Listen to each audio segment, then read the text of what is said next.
Are you out of your mind, Emma? My best friend Olivia stared at me like I'd just suggested we should drop out of college to join a circus.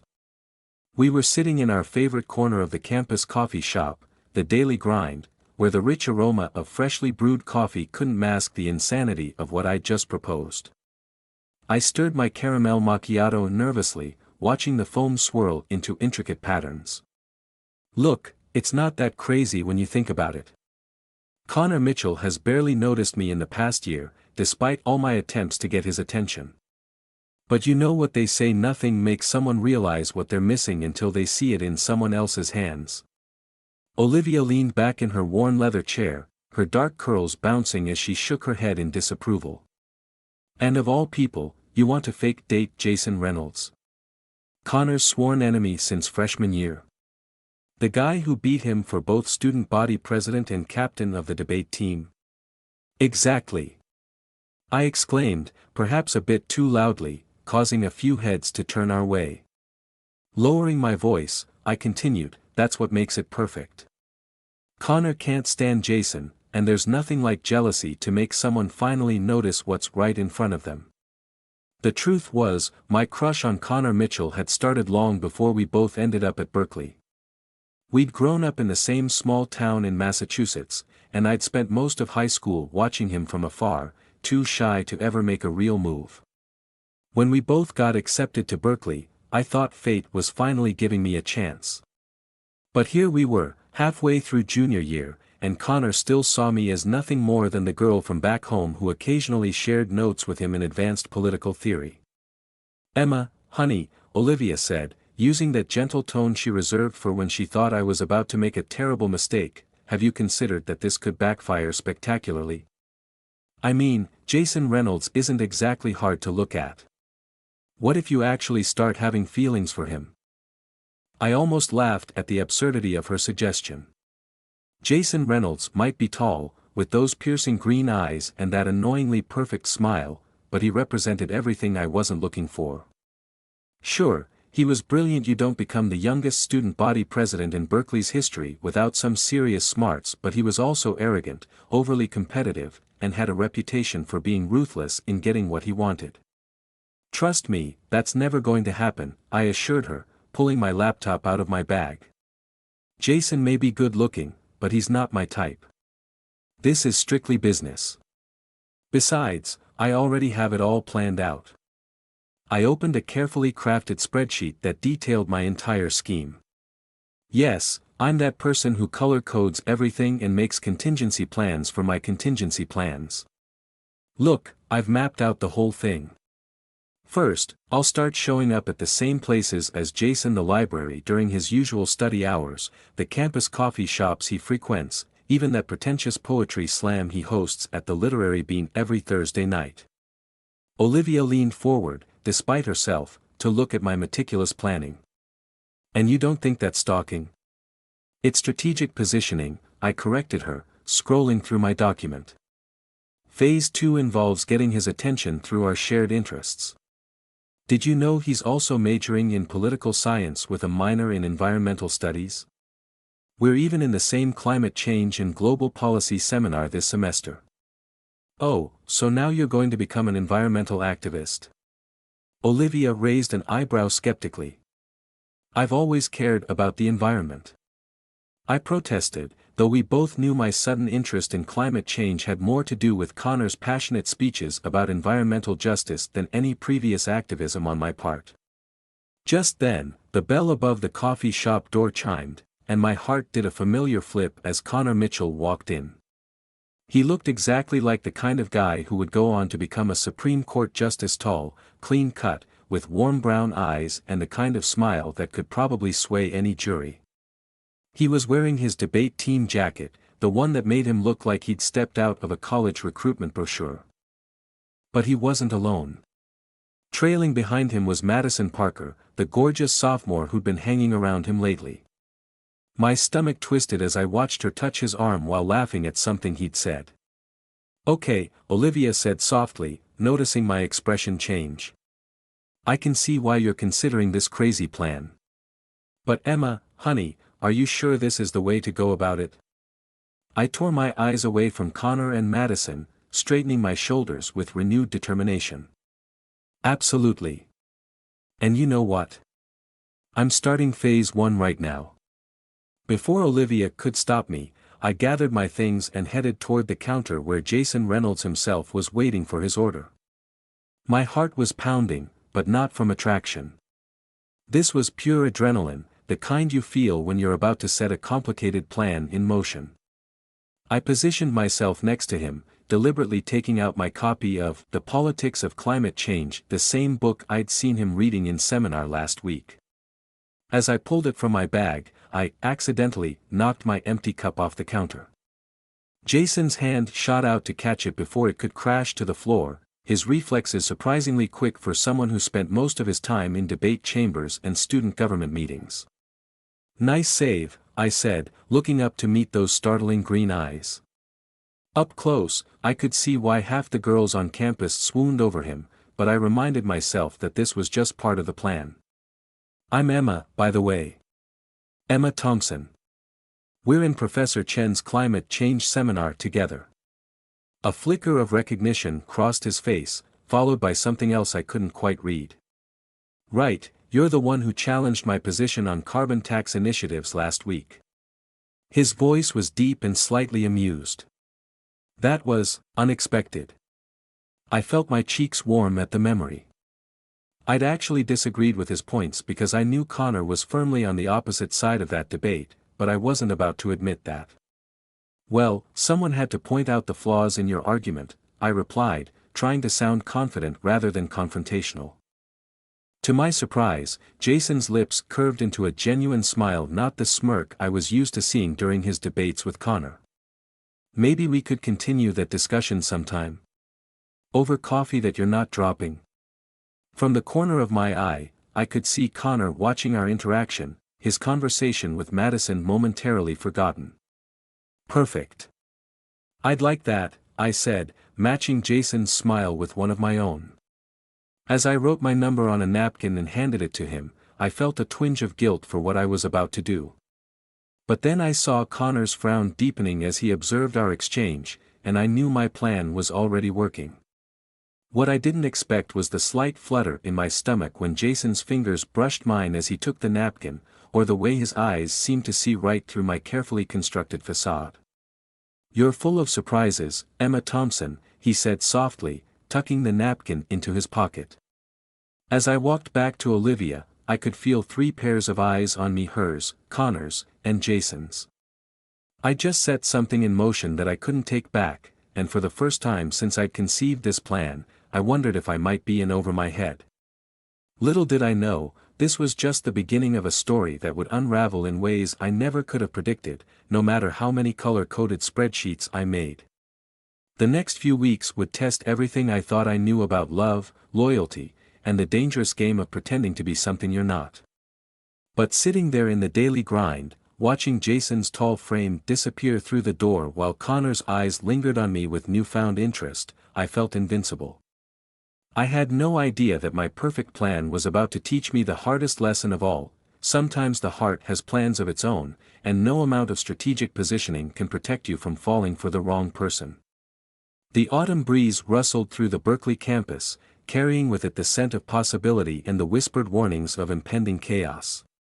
But I was too caught up in my triumph to hear them.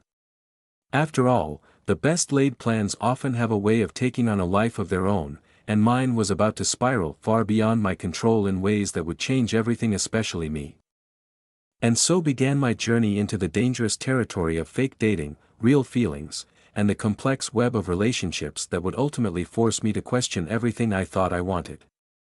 As I sat there, watching the sunset paint the Berkeley hills in shades of gold and pink, I couldn't have known that this elaborate scheme would lead to the most confusing, heartbreaking, and ultimately transformative semester of my college life.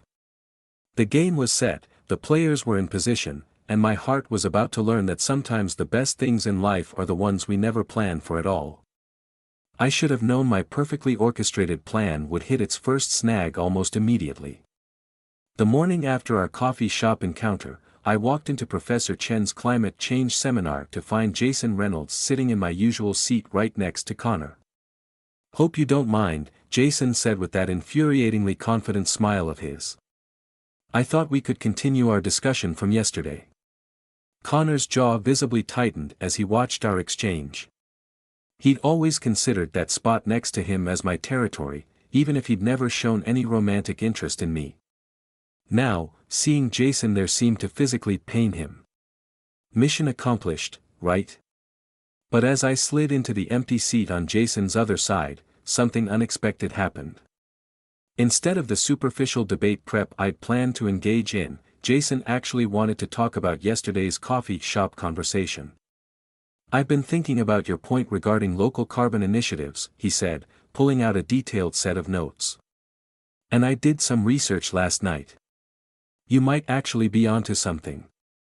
I blinked in surprise. Jason Reynolds, the undefeated debate champion, was admitting I might be right about something. More shocking still was the flutter of genuine pleasure I felt at his words. Although, he continued with a glint in his eye, your implementation strategy needs serious work. Maybe we could discuss it over dinner tonight. I felt Connor shift in his seat beside Jason, clearly listening to every word. This was exactly what I'd wanted Connor's attention, his jealousy.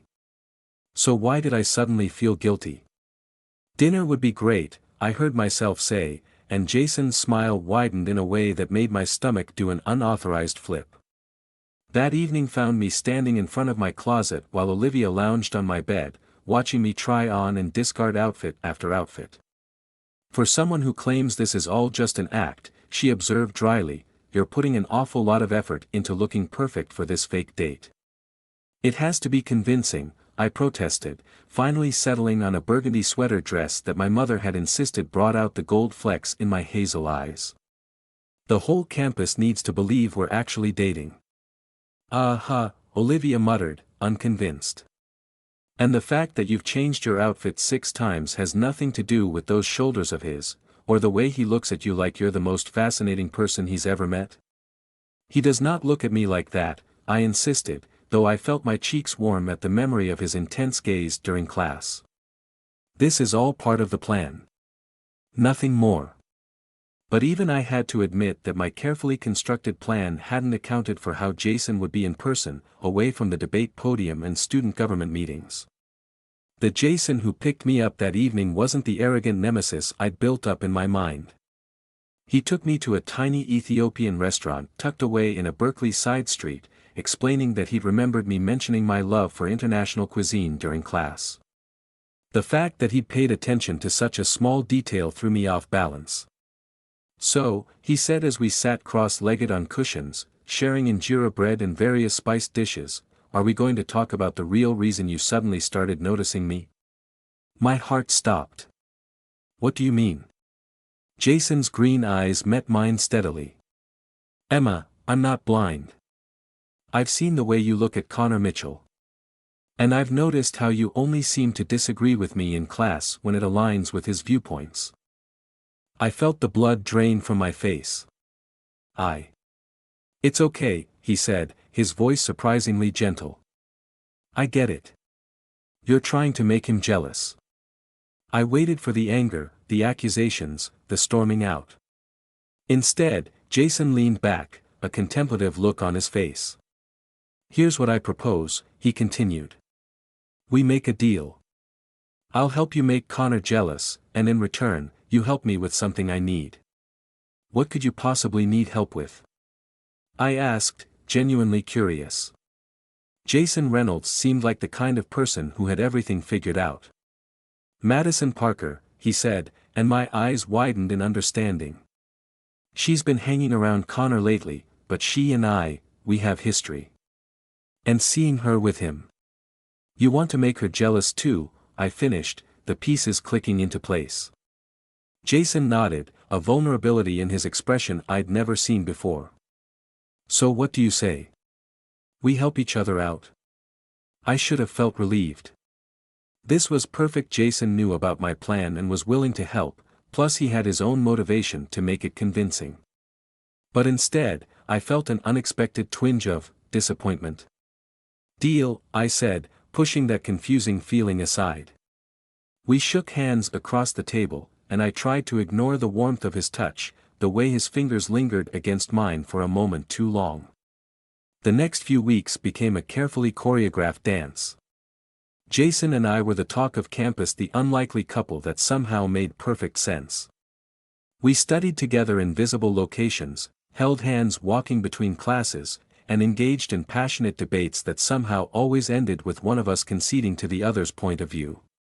And it was working. Connor started finding reasons to talk to me more, his eyes following me whenever Jason and I were together. Madison, too, seemed less than thrilled about our relationship, often finding excuses to interrupt our conversations. But something else was happening too, something I hadn't planned for. I found myself looking forward to my time with Jason, enjoying our conversations that stretched late into the night. I discovered that beneath his confident exterior was a guy who volunteered at local environmental cleanup projects and taught debate to underprivileged high school students. He made me laugh with his terrible puns and challenged my viewpoints in ways that made me think deeper about what I really believed. The turning point came during one of Berkeley's famous rainstorms. Jason and I had been studying in the library when the sky opened up. We made a run for it, but ended up completely soaked. Standing there in the rain, both of us laughing like idiots, Jason looked at me with an expression that made my heart stop. "You know," he said, water dripping from his dark hair, "for someone who's supposed to be pretending, you're doing a really good job of making me forget this isn't real." Before I could process what he meant, he pulled me close and kissed me. And in that moment, with the rain pouring down around us, all my carefully laid plans seemed to wash away. Because this wasn't pretend. This wasn't for show or to make anyone jealous. This was real, and it terrified me. I pulled away abruptly, mumbling some excuse about being late for a study group. As I hurried across campus, my clothes dripping and my heart pounding, I couldn't shake the feeling that I'd just crossed a line I couldn't uncross. That night, as I lay in bed unable to sleep, my phone lit up with a text from Connor, "Can we talk tomorrow? Alone?" It was what I'd been waiting for, what this whole elaborate scheme had been designed to achieve. So why did the thought of meeting Connor fill me with dread rather than excitement? The game I'd started was spinning out of control, and I was no longer sure which guy was supposed to be the right one and which was supposed to be wrong. As I stared at my ceiling, Jason's kiss still burning on my lips, I realized that sometimes the heart doesn't follow even the most meticulously planned strategies. And tomorrow, I would have to face the consequences of playing with not just one heart, but three, including my own, which was proving to be the most traitorous of all. The morning dawned crisp and clear, a stark contrast to the storm raging in my mind. I met Connor at the Daily Grind, the same coffee shop where this whole mess had started. He was already there when I arrived, sitting at a corner table with 2 cups of coffee. "I got you your usual," he said with a smile that once would have made my heart race. "Caramel macchiato, extra shot."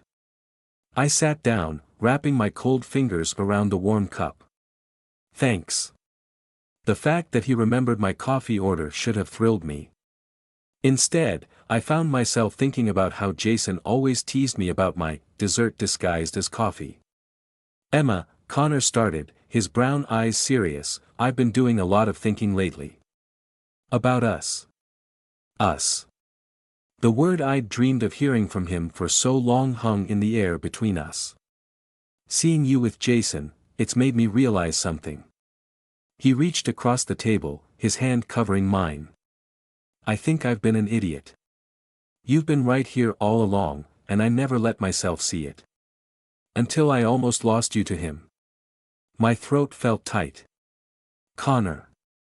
I know about your history with Jason," he continued, and my heart stopped. "Madison told me everything." "Madison?" I repeated weakly. "About how Jason broke her heart last semester. How he has a pattern of using people to get what he wants." Connor's eyes hardened. "I don't want to see him do the same thing to you." The irony of his words hit me like a physical blow. Here I was, the one who had started this whole charade to manipulate people's feelings, being warned about someone else's supposed manipulations. "It's not like that," I found myself defending Jason before I could stop myself. He's different than what people think. Is he? Connor leaned forward. Or is that what he wants you to believe? Emma, I care about you too much to watch you get hurt. Give me a chance to show you what real feelings look like. And then he kissed me. Connor Mitchell, the guy I'd spent years dreaming about, was finally kissing me. It should have been perfect. But all I could think about was the rain, and different lips, and the way my heart had forgotten to pretend. I pulled away, tears stinging my eyes. I can't. Because of Jason. Connor's voice was gentle but hurt. Because of me, I whispered. I'm not who you think I am, Connor. I'm not this perfect, principled person you've built up in your mind. The truth is. But before I could confess everything, the bell above the door chimed. I looked up to see Jason walking in, stopping short at the sight of us. His eyes took in the scene, Connor's hand still covering mine, the intimate way we were leaning toward each other, my tears. The look of betrayal that flashed across his face felt like a knife to my heart. Jason, wait. I called out, but he was already gone, the door slamming behind him. Let him go, Connor said softly. Maybe it's better this way. I yanked my hand away from his. You don't understand. None of this is what you think. I ran out after Jason, my heart pounding, but he was nowhere to be seen. Back inside, I found Connor standing by our table, looking confused and hurt. I'm sorry, I told him, and I meant it. But I can't do this. Not with you. Because you love him, Connor said. It wasn't a question. Did I? The realization hit me with stunning clarity. Somewhere between the fake dates and real kisses, between heated debates and quiet confidences, I'd fallen for the very person I was supposed to be using. I have to find him, I said, turning to leave. Emma? Connor called after me. For what it's worth, I hope you know what you're doing. I didn't. That was the problem. My perfect plan had turned into a perfect disaster, and I had no idea how to fix it. I spent the next 3 days trying to reach Jason. He wouldn't answer my calls or texts. He skipped our shared classes. Even his roommate, when I cornered him outside the dorm, just shook his head sympathetically. He knows, Emma, he told me. About why you started dating him in the first place. Madison showed him your messages with Connor from last semester, about wanting to make him jealous. My blood ran cold. How did Madison get those messages? Olivia's phone. Apparently, Madison borrowed it to make a call when they were paired up for a group project. She found your texts and took screenshots. I felt sick. No wonder Jason wouldn't talk to me. He'd discovered not only that I'd been using him, but that I'd been plotting it for months. The irony wasn't lost on me. I'd started this whole thing to make Connor jealous, and in the end, I was the one left watching someone else walk away. It all came to a head during the annual Berkeley Spring Debate Championship. Jason and Connor were both competing, and as I sat in the audience, I realized this was my last chance to make things right. The final round pitted them against each other, Connor arguing for increased environmental regulations, Jason against. But something was off. Jason's usually sharp arguments were unfocused, his rebuttals lacking their typical precision. When he glanced into the audience and caught my eye, he stumbled over his words.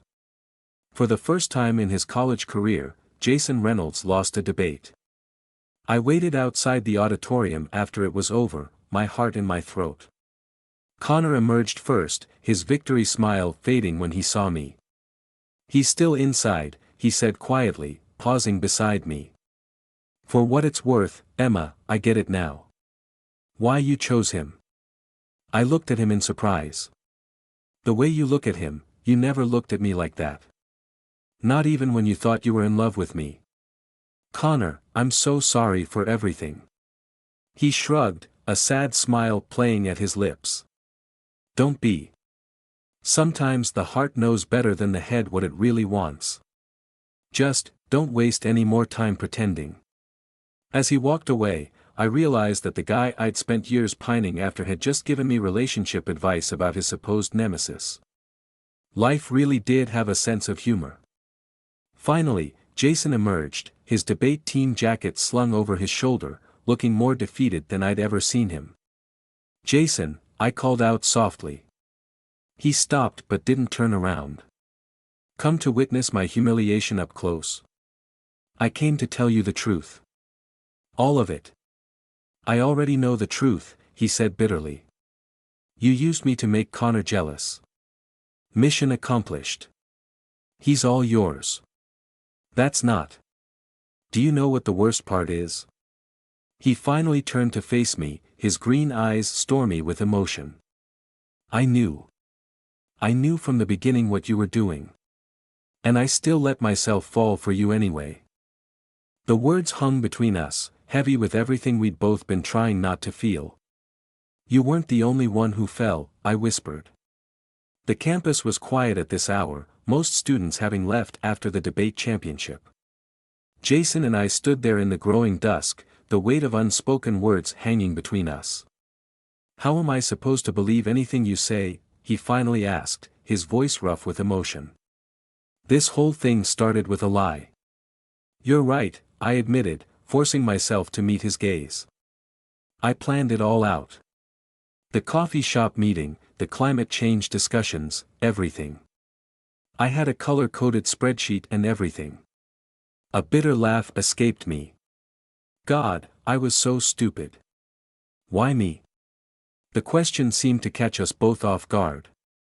"Out of everyone you could have used for your plan, why choose your crush's biggest rival?" I thought about it, really thought about it for the first time. "Because you were everything he wasn't," I realized aloud. "Because you scared me. Because every time I saw you debate, every time you challenged someone's views or fought for what you believed in, I saw someone who knew exactly who they were and what they wanted. And that terrified me. And now." His eyes searched my face. "Now I'm terrified for a completely different reason." I took a deep breath. Because somewhere between all the fake dates and real conversations, between pretending to fall for you and actually falling, I lost track of the lie. And the truth is, I don't want to find it again. Jason ran a hand through his hair, a gesture I'd come to recognize as a sign of internal struggle. "Do you know what Madison told me? She said you and Connor were texting about me the whole time. Planning how to use me." "That's not," I started, then stopped myself. "The texts she showed you, when were they from?" "Last semester. Before we started." He gestured between us. "Check the dates," I said quietly. "Those messages stopped the day you caught my coffee cup. Because that's the day everything changed. That's the day I started forgetting this was supposed to be pretend." He pulled out his phone, scrolling through what I assumed were the screenshots Madison had sent him. I watched his expression change as he realized I was right. "There's something else you should know," I continued, my heart pounding. "That debate today. The one you lost. I've watched every single one of your debates for the past 3 years. Not because of Connor, but because you're brilliant when you argue. Except today, you weren't yourself. Today, you let your emotions cloud your judgment. Today I lost because I couldn't stop thinking about you sitting there," he finished, his voice barely audible. "About whether you were there to support me or him. About whether any of it was ever real. It started fake," I acknowledged, taking a tentative step toward him. "But it became the most real thing in my life. More real than my crush on Connor, more real than any plan I ever made." "Prove it," he challenged, but there was a softness in his eyes that hadn't been there before. I pulled out my phone and opened my notes app. "Remember that spreadsheet I mentioned? The one with all my plans?" I held it out to him. "Delete it." Jason took the phone, his fingers brushing mine. "Your master plan? I don't want it anymore. I don't want any more plans or schemes or pretending. I just want What do you want, Emma? His voice was low, intense. You, I whispered. The real you, not the rival I thought I knew or the person I planned to use. Just you, Jason Reynolds, with your terrible puns and your passion for debate and the way you see right through every wall I try to put up. He looked down at my phone, then back at me. Without breaking eye contact, he pressed delete. Your turn, I said softly. What do you want? Instead of answering, he closed the distance between us, one hand cupping my face while the other still held my phone. I want the girl who challenges my views on carbon tax initiatives. The one who color codes her plans but can't control her heart. The one who's brave enough to admit when she's wrong and fight for what's real. Even if she started out pretending. Especially because she stopped pretending. This time, when he kissed me, there was no audience to perform for, no one to make jealous. It was just us, standing in the growing darkness outside Berkeley's debate hall, finally being honest with ourselves and each other. When we finally broke apart, I noticed my phone screen was still lit up. You know, I said, a smile tugging at my lips, I could always make a new spreadsheet. Plan out our next steps. Jason laughed, the sound warming me from the inside out. How about we try something different? No plans, no schemes. Just us, figuring it out as we go. That sounds terrifying, I admitted. Good thing you're not scared of me anymore, he teased, pulling me closer. As we walked across campus together, the setting sun painting everything in shades of gold, I thought about how sometimes the best things in life are the ones we never planned for. How the heart has its own wisdom, far beyond any strategy we might devise. But our story wasn't quite over yet. Because while Jason and I had found our way to the truth, there were still loose ends to tie up. Madison's manipulation, Olivia's betrayed trust, and the ripple effects of my scheme through our entire social circle were all waiting to be addressed. And somewhere in the back of my mind, a small voice reminded me that the hardest part of any deception isn't the lie itself, it's rebuilding the trust that was broken along the way. The next few weeks were a study in redemption. It turns out that coming clean about a lie doesn't immediately make everything better, it just marks the beginning of the real work. My first stop was Olivia's dorm room. I found her curled up in her window seat, the same spot where she'd listened to countless hours of my Connor-related daydreams over the years. I messed up, I said from the doorway. Not just with Jason and Connor, but with you. I should have listened when you tried to warn me. She looked up from her book, her expression guarded. Which time? When I said it was a bad idea to fake date someone, or when I warned you that you were actually falling for him? Both. All of it. I held up the paper bag I was carrying. I brought your favorite stress relief cookies from that bakery on Telegraph Avenue. Not as a bribe, but as a peace offering while I explain everything. Olivia's lips twitched. The double chocolate chip ones? With extra chocolate chips. I sat down across from her. I know Madison took your phone and found my messages. That's not your fault, it's mine for putting you in that position in the first place. She was quiet for a moment, picking at a cookie. I felt terrible when I found out what she did. But part of me also felt like maybe it was karma. Like all the scheming and manipulating had to come back around somehow. You're not wrong, I admitted. I deserved it. All of it. But you didn't deserve to be caught in the middle. So, she said, offering me a cookie, tell me everything. For real this time, no strategies or plans. Just the truth. And I did. I told her about how my fake relationship with Jason had transformed into something real, about the moment in the rain when pretending became impossible, about the painful but necessary confrontation after the debate.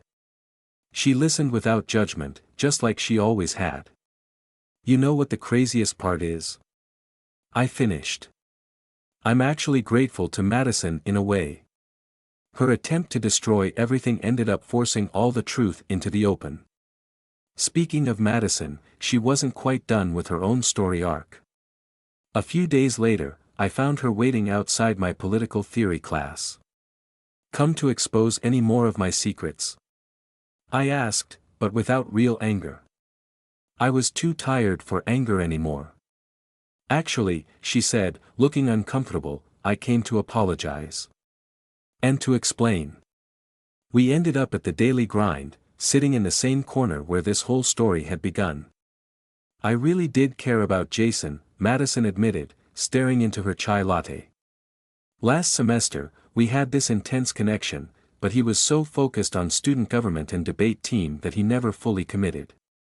When I saw him with you, really with you, it hurt more than I expected." "So you decided to hurt him back?" She winced. "I decided to expose what I thought was another person using him. I didn't expect. I didn't realize your feelings had become real." "They did," I said softly. "They are. I know. Everyone can see it now." She met my eyes. "I'm sorry, Emma. For taking Olivia's phone, for trying to manipulate everything. I was hurt and jealous, and I handled it badly." "I'm sorry too," I replied. "For everything." It wasn't instant forgiveness, but it was a start. Sometimes that's all you can ask for. Connor, surprisingly, became one of our biggest supporters.